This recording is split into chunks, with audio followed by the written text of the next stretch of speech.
तालुक्यातील तहसीलदारांनी आदेशाची अंमलबजावणी केल्याचा आरोप करत शिरूर येथील शेतकरी अतुल कुरंदळे व तानाजी कुरंदळे यांनी विधानभवन येथे आत्मदहनाचा इशारा दिला आहे। या संदर्भात ते नेमकं काय म्हणतात ते पाहूयात।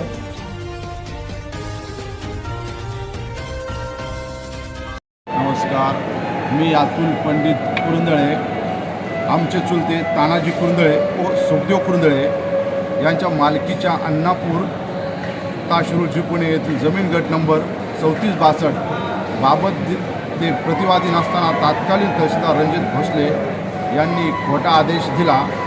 त्याबाबत मुंबई उच्च न्यायालयाने खुला करण्याची कारवाई करायला सांगितले होते। आज तहसीलदार यांनी त्यांची अंमलबजावणी ठेवली आहे। आम्ही परवा आझाद मैदानात आंदोलन केले। शासनाने जिल्हाधिकारी पुणे यांना 1 दिवसात अहवाल पाठवण्यास सांगितले होते।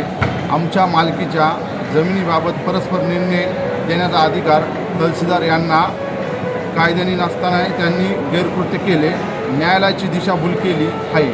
न्याय मिळत नसल्याने आज मुंबई येथे विधान भवनासमोर आत्मदहन करणार आहे व तसे निवेदन सर्व संबंधित यंत्रणा दिले आहे।